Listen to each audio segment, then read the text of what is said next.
Good Tuesday morning, and thanks for joining us from the Ohio AgNet, the voice you know with the News You Trust studio, sponsored by the Grain Equipment Company, where innovation meets execution, and also in part by Xyway brand fungicide, where you get an unfair advantage. Always read and follow label directions. I'm Joe Everett with today's farm news. Well, currently a chilly 7 degrees outside here at the farm this morning, and it doesn't warm up a whole lot. We get a high in the mid-teens. As we turn towards the calendar, go to grainelevatorauction.com for the liquidation sale of Wellman Seeds building and equipment. Bids end February 18th, which is today, and the 20th at 4 p.m. That's grainelevatorauction.com for complete information. Well, even though it's cold outside right now, planting season is right around the corner. Let's check in with Dale Minyo for an update from Valent USA. Joining me is Eric Ott, the Regional Manager, Field Market Development for Valent USA. And Eric, is this the right time of the year? We're doing a lot of selections. We're thinking about our weed control. But how about planning for insects and other things going on with our crops? Planting, at least with soybean, the planting trend is to plant earlier for that higher yield potential. No, it's cold outside right now, but planting season is just around the corner. So when we get into the planning of the planting, and take us through some of this, we're looking at insects and miticides at the same time, or does one normally precede the other? How do we go about the planning process? I really like looking at the season-long view, starting with seed inputs that cost money to put seed in the ground and protecting that seed early on from those insects and diseases like wireworm, grubs, seed corn maggot, as well as Pythium phytophthora, Rhizoctonia, Fusarium, just to get those seeds off to a good start with products like Integra Sweet Soybean, and then even protecting against those plant parasitic nematodes like soybean cyst nematode, products like VOEZ. I always like starting from the beginning, and then as the season progresses, we start getting some of those foliar feeding insect pests like bean leaf beetle, and then it turns off hot and dry, which it has the last few years. Then we start talking about mites. The two-spotted spider mite can be an issue. Usually that's an issue in July and August. Always something to be thinking about. I know it's not necessarily an annual problem here in the Eastern Corn Belt, but out in the Western Corn Belt it is. But it's always something to be thinking about. And you'll always have some of those other silk clipping insects like Japanese beetles and other pests like European corn borer, corn earworm, and grasshoppers, as well as those Western corn worm beetles that are clipping silk. So we want to protect that as well. Eric, what's a good website we can go to for more information about the products and timing that you've mentioned? You can go to valent.com. Thanks, Dale, for the update. Well, a major soybean research project, which collaborates with the University of Missouri, will shut down April 15th due to President Donald Trump's dismantling of funding to the U.S. Agency of International Development. The Soybean Innovation Lab, based at the University of Illinois Urbana-Champaign, was formed in 2011 to provide researchers and organizations with the resources needed to advance soybean development. The lab is comprised with over 100 technical soybean experts from 24 countries, each representing a variety of institutions. The land grant system will lose 19 innovation labs across 17 states, including Missouri. Missouri University has been involved in the Soybean Innovation Lab since 2013. Stay tuned. We'll be back with today's weather after this. Get ready, Ohio! National FFA Week is here, and we're celebrating the future of agriculture. The Ohio AgNet, the voice you know with the News You Trust studio, and celebrating Ohio's nearly 30,000 FFA members. From the countryside to downtown, an Ohio FFA chapter can be found in every corner of our great state. Each student who zips up the blue corduroy jacket is equipped with the qualities of premier leadership, personal growth, and career success. From your friends at the Ohio AgNet, happy FFA Week. Nearly 90% of farmers say that financial worries, constantly changing market conditions, and other uncontrollable variables take a toll on their mental well-being. Add in the weather and family dynamics, well, it's a lot to handle alone. But did you know farmers and their families can receive free confidential services from licensed professionals? Support is available 24/7 to help with the challenges you face.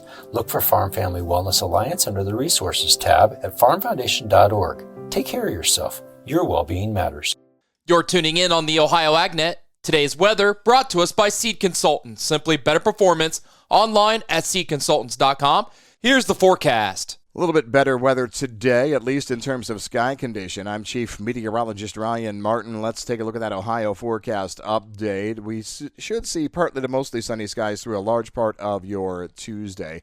Yeah, still dealing with a little bit of lake effect cloud cover coming off of Lake Erie in north central and northeastern parts of the state.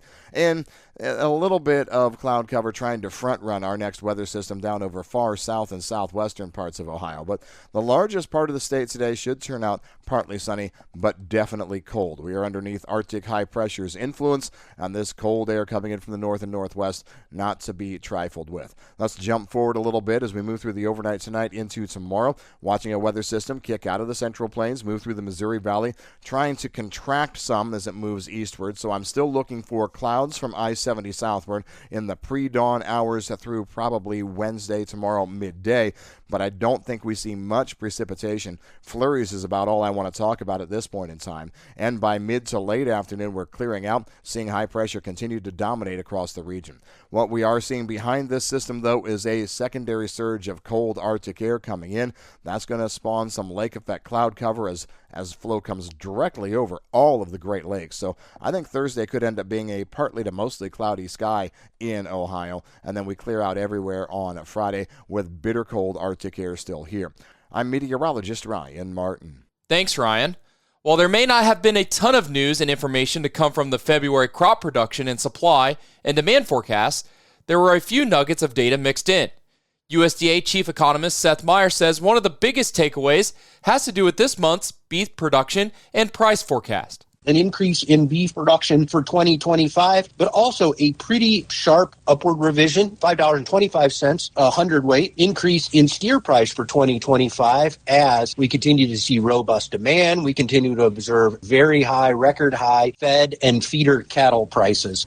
Meyer acknowledged there were minimal changes in global crop production forecast and commodity balance sheets. However, there's one takeaway that stuck out. Lower Chinese wheat imports, lower Chinese rice imports, lower Chinese corn imports. Kind of a theme across global balance sheets. One could argue a bit on the supply side, but maybe overall macroeconomic weakness in China part of the story as well. Again, that was USDA Chief Economist Seth Meyer.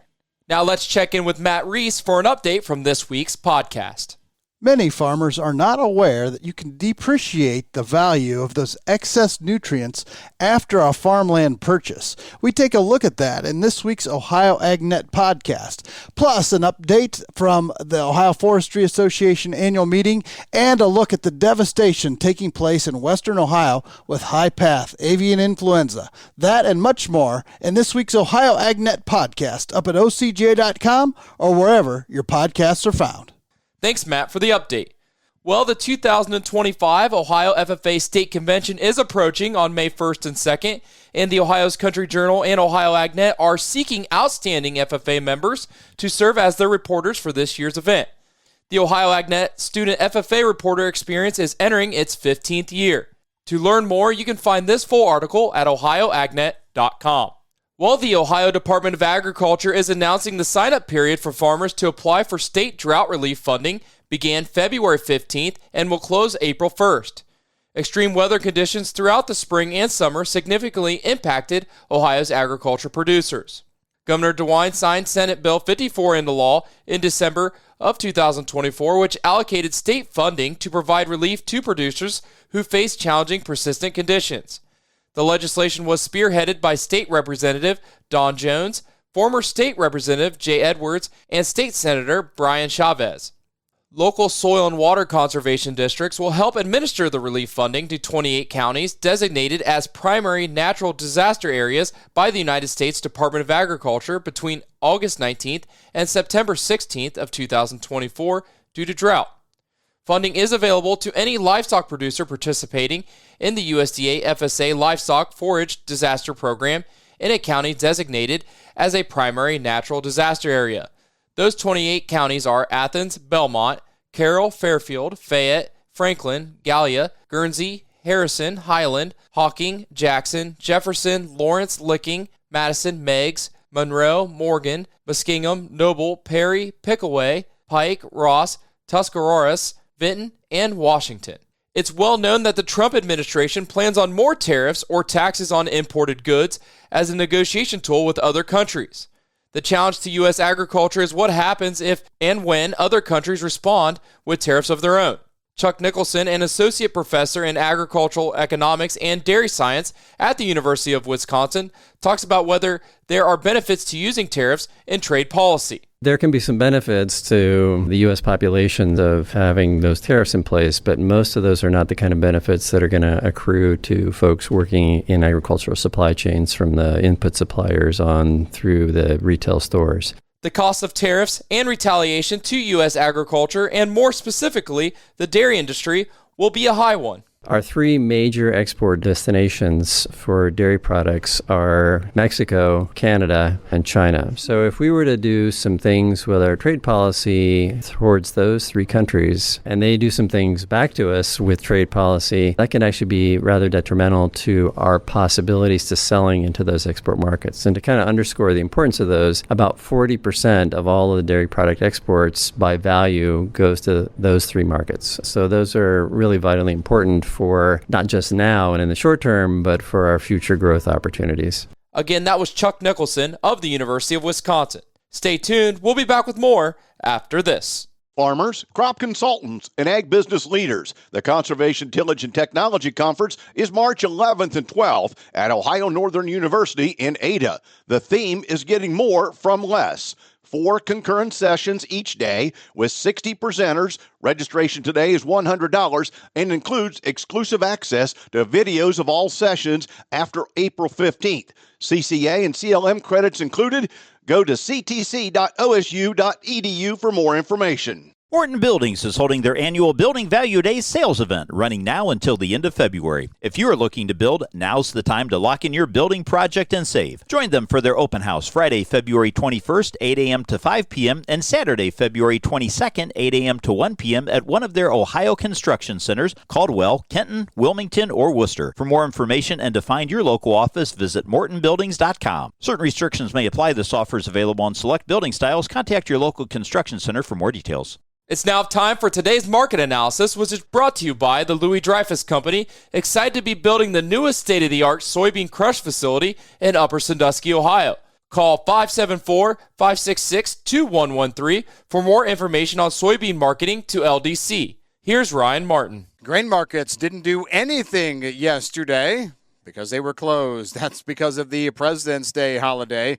Here we are back to regular trade for your Tuesday. I don't know what the week is going to bring, but we can talk about how we finished out last week. Let's go to the wheat market first.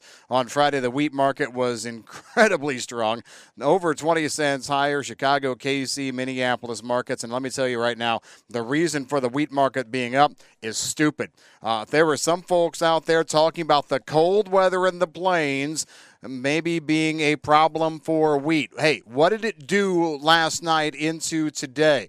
It snowed. So, yes, it's very, very cold. We've got a week's worth probably of very cold air out in the plains for the winter wheat out there, and it's going to be happening with snowpack on top of it. We've got snow on top of wheat here. Now, it's not a huge thick blanket, but it is a nice little bit of protection. Anybody that thinks we've got problems with wheat with winter kill because of these temperatures is fooling yourselves. If you can't grow wheat in this kind of cold temperature outlook, you shouldn't be growing wheat at all. So I think that was way overblown last Friday. Now, does it go away today? I don't know. Probably not. Maybe it does.